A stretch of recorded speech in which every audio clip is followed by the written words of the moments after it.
নমস্কার, আমি সাগরিকা। আমি গত ৮ বছর ধরে উড়িষ্যাতে থাকি। কারণ আমার এখানে বিয়ে হয়েছে। আর আমার হাসব্যান্ড হচ্ছে প্রবাসী বাঙালি। তো আমি ওয়েস্ট বেঙ্গলের বীরভূম জেলায় থাকি। মানে থাকতাম। এখন আমি উড়িষ্যায় থাকি।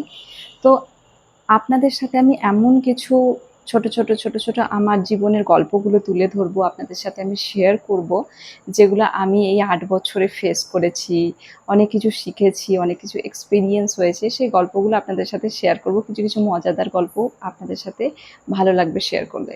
সেটা হচ্ছে ১ম একটা আ গল্প আমি আপনাদের সাথে শেয়ার করছি, যেটা আমার নিজের জীবনের সত্যিকারের গল্পগুলো হয়।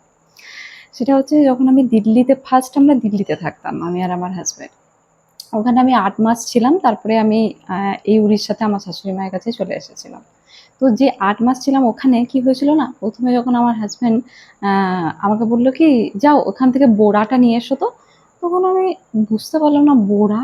বোড়া আবার কি জিনিস? আ তখন আমি হাঁ করে ওর দিকে তাকাচ্ছি। তখন বলল, "কি হলো? নিয়ে এসো বোড়াটা।" তখন বললাম, "বোড়া মানে কি আমি বুঝতে পারছি না।" তখন বলল, "আরে বোড়া মানে বুঝছো না? ওই তো পড়ে আছে ওটাকে বলছি।" তখন আমি বুঝলাম আচ্ছা, বোড়া মানে বস্তাকে বোড়া বলছে।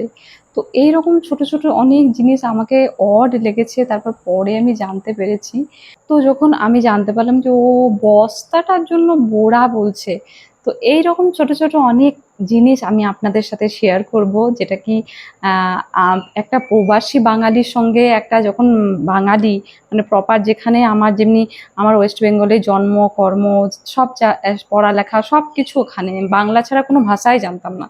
উড়িষ্যায় এসে আমি দিল্লিতে ১ম এ আমি হিন্দি টুটা-ফুটা বলতাম, মানে ভালো করে ভাঙাতোড়া বলতাম। তারপরে উড়িষ্যায় এসে আমি ভালো করে শিখলাম হিন্দিটা। এখন আমি বিজনেসের চক্করে, বিজনেস করছি সেহেতু এখন আমি 60% উড়িয়াও শিখে গেছি। সেটাও আমি বলতে পারি। তো আপনাদের সাথে একটা প্রবাসী বাঙালির সঙ্গে ঘর করলে কি জিনিসগুলো মানুষ আ ফেস করে, সেগুলো আপনাদের সাথে আমি শেয়ার করব। তো আজকের মতো ভিডিওটা এখানেই। আরও গল্প শুনতে চাইলে আমার পেজটাকে ফলো করে আমার পাশে থাকবেন। আপনাদের সাথে আমার আরও অনেক গল্প হবে এমন।